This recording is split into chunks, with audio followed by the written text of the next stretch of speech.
يا شباب، وصلنا لفين يا شباب؟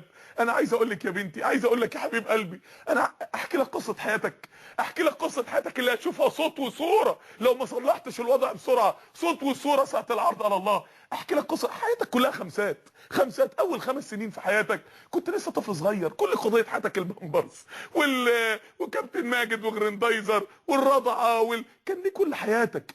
كبرت ال5 سنين التانيين بدأ الفكر يتغير، بقيت عايز الشوكولاته وعايز المصروف وعايز ابوك يشترك لك في النادي وعايز تلعب كوره وعايزه يجيب لك كوتش حلو وعايز تبقى لعيب حريف. ال5 سنين التالتين جم، بقيت عندك 15 سنه، الفكر بدأ يتغير، بقيت عايز الحزام العريض والبنطلون الجينز وماركه التيشيرت وماركه البنطلون، وبتبص للبنت وعايز تكلمها وعايز تضرب شعرك جل ويبقى منظرك كويس يلفت البنات. ال5 سنين الرابعين بدأ عينيك تتفتح على الدنيا بقى، بدأت تفكر في سهره حلوه، في سجاره ملغمه، في عربيه تلف بيها، ابويا ليه ما طلعش نصاب زي ابو فلان يعرف يجيب له عربيه، في محمول بس رنه مش اي رنه. بدات تفكر في واحده تحبها وتحبك، بدات دماغك تتغير. ال5 سنين اللي بعد كده بدات تدخل في الخنقه والاكتئاب والضيق والحبسه، اتخنقت من المعاصي، عملت كل حاجه، ما عادش في حاجه ممكن تعملها وما عملتهاش. بقيت بتقعد قدام الشات ولا قدام الدش، ما عدتش بتسمع الاذان. كنت قبل كده بتسمع الله اكبر بس ما بتنزلش، دلوقتي ما عدتش بتسمعها،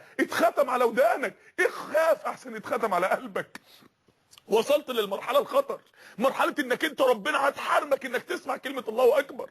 المرحله الخطر مرحله الضياع. ازاي يا امه محمد، ازاي يا شباب وصلونا للمرحله دي؟ ازاي وصلوا شبابنا رجالتنا ان هم يبقى فكرهم محاضره الصبح واقفه في الجامعه بعد الظهر وسهره بالليل؟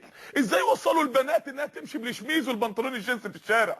ازاي وصلونا للمرحله ديت؟ ازاي مقارنه ما بين عائشه وبنت من بنات الايام دي، مقارنه ما بين شباب الصحابه وشباب الايام دي، ازاي الصوره دي اتغيرت؟ ضحكوا علينا ازاي وصلوا الاباء ان هو يشوف بنته لابسه لبس بنات الرايات الحمراء في مكه ايام النبي عليه الصلاه والسلام ما كانوش بيلبسوه، ويديها فلوس ويقول لها خلاص وما يكلمهاش. ازاي وصلونا؟ ازاي تلفزيوننا، ازاي بقى ده تلفزيوننا، تلفزيون امه محمد، ازاي بقى دي نوادي امه محمد، ازاي بقى دي جماعات امه محمد؟ ازاي يا جماعه؟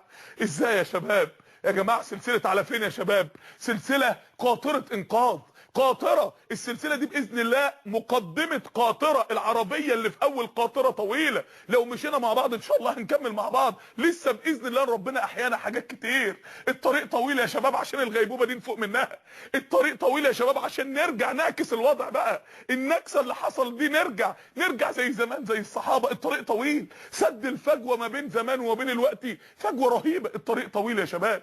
انا هدفي ان ال30 يوم اللي احنا مع بعض فيهم دول تتوب 30 مره باذن الله لربنا، 30 مره مع كل حلقه تتوب لربنا، مع كل حلقه تجدد التزامك كله. انا بكلم مين؟ انا بكلم من اول اللي لابسه لبس وكاشفه شعرها بطريقه كانها مش عارفه ان في نار، لغايه اللي لابسه النقاب ومتكحله من تحت النقاب. انا بكلم من اول الشاب اللي قاعد في العربيه قاعد يرقص جوه العربيه مع الموسيقى اللي مشغلها في مارينا، لحد اللي مربي لي دقنه نايم في السرير.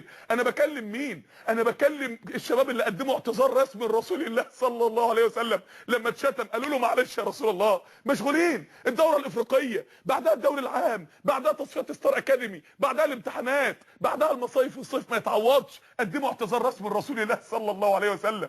انا بكلمكم كلكم يا شباب، انا بكلمكم بقول لكم هدفنا دلوقتي هدفنا خطير، هدفنا نقله خطيره. انا عايز السلسله دي تبقى نقله في حياتك باذن الله، نقله عظيمه في حياتك. على فين يا شباب؟ الوقت اي شاب، انا على القهوه وانا على النادي وانا على الشات وانا رايح الكوافير وانا على دولابي ولا على محل هدوم اجيب اسوأ موديلات. عايزين عم السلسله تخلص باذن الله. على فين؟ لا عايزين الليله. على فين؟ على اسره فقيره كفولها. على فين؟ على صاحبي رايح ادعو الى الله. على فين؟ على انا رايح المسجد اصلي جماعه. على فين؟ على رحمي اصلهم. على فين؟ على ايد امي وابويا بوسها. على فين؟ على الدنيا نغيرها، على الجامعه نغيرها، على امه محمد نفوقها. على فين؟ على الطاعه والدين والقران وحلقات التجويد والدروس. على فين؟ احنا في السلسله ديت انك تعرف هتختار انهي طريق من الاثنين. على فين؟ الطريق ده بيودي على فين والطريق ده بيودي على فين، وتختار من الوقت. ايه يعني لو انا جيت وقلت لك ادي اوضه اهي، الاوضه دي فيها يعني ممكن الواحد يزني فيها والعياذ بالله، ولكن هتطلع منها في اوضه تانية نار هتتحبس فيها. مين اللي يوافق؟ محدش يوافق ابدا، لا يمكن حد هيوافق ابدا. عشان كده يا جماعه انا عايزكم تختاروا هدف السلسله دي، انك تتغير. السنه اللي فاتت في رمضان ما اتغيرتش ليه؟ رغم انك جيت وصلت ما اتغيرتش ليه؟ ايه المانع؟ ليه ما بتتوبش؟ ليه ما بتنطلقش؟ لماذا لا تلتزم؟ ايه اللي منعك؟ كيف تتغير؟ كل دي الاسئله دهيت اجابتها ان شاء الله في السلسله دي. ازاي تنطلق الى الله؟ هدف السلسله ديت ان كل واحد فينا يقول انا يا رب جه الوقت اللي هرجع لك فيه يا رب.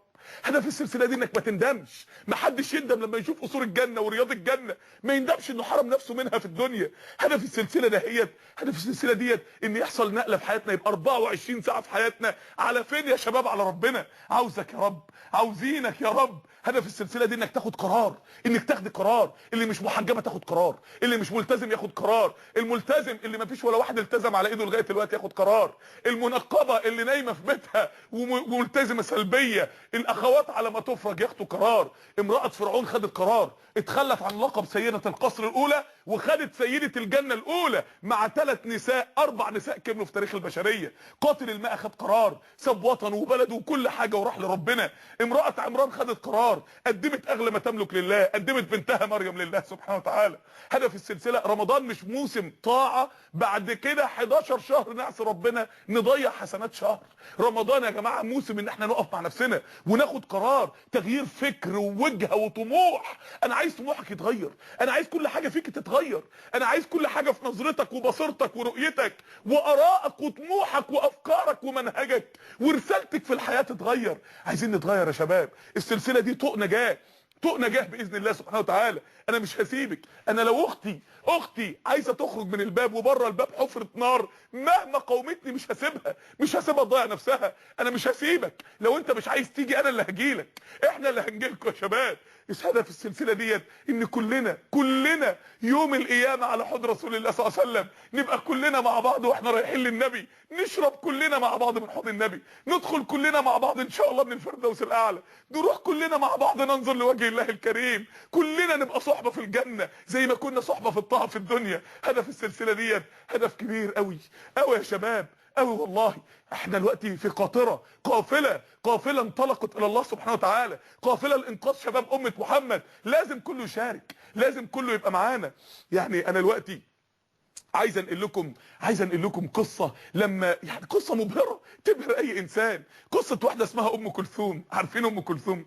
مش ام كلثوم بتاعت الايام دي، بتاعت جيل الغيبوبه. ام كلثوم بتاعت جيل اليقظه. ام كلثوم بنت عقبه بن ابي معيط.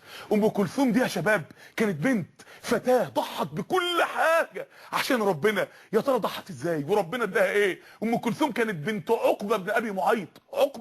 عقبه اللي حاول يختال النبي وشد على رقبه النبي عليه الصلاه والسلام الهدوم في صحن الكعبه، والنبي وجب لركبتيه، النبي وقع واغشى عليه الصلاه والسلام. ولما جه ابو بكر مسك النعل وقعد يضرب ابو بكر لغايه ما خلى وش ابو بكر وظهره كله دم.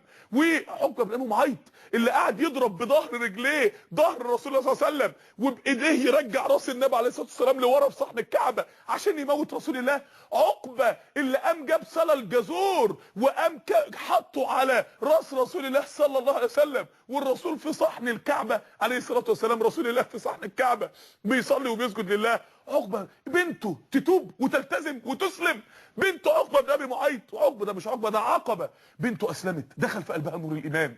بنت صغيره، فتاه صغيره، ممكن تكون في سن بنات ثانوي وقت ما اسلمت، ممكن تكون في سن بنات اول جامعه وقت ما اسلمت، وتكتم اسلامها ومش عارفه تقول ايه، هتواجه مين؟ ده بنت طاغوت من الطواغيت اللي حاربت الاسلام.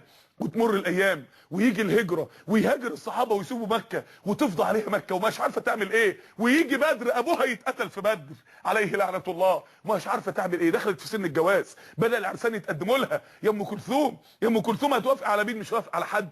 ازاي؟ انا مش عايزه اتجوز. مش عايزه تتجوزي ليه؟ مش قادره تقول، مش قادره تعلن. وتمر سنه 2 3 4. يا بنات يا اللي عايزين تتجوزوا حتى لو شباب ما بيصلوش، ازاي؟ يا ام كلثوم هتعملي ايه؟ مش عايزه. هي مختاره ربنا سبحانه وتعالى، مستنيه ما تيجي لحظه فرج. يا ام كلثوم، يا ام كلثوم على فين يا ام كلثوم؟ يا ام كلثوم ده انت بنت صغيره والدنيا قدامك، انت مش عايزه ماست ليف ماي لايف ولا ايه؟ لا انا عاوزاك انت يا رب. يا ام كلثوم ده انت الحياه كلها قدامك، البسي اللي انت عايزاه واتكلمي مع اللي انت عايزاه وانطلقي واطلعي الرحلات اللي انت عايزاها. لا انا عايزاك انت يا رب. طب وبعدين؟ وتيجي الضربه القاصمه والمفاجاه، صلح الحديبيه، لما النبي اتصالح مع المشركين على ان ما فيش واحد يجي مسلم ابدا الا والنبي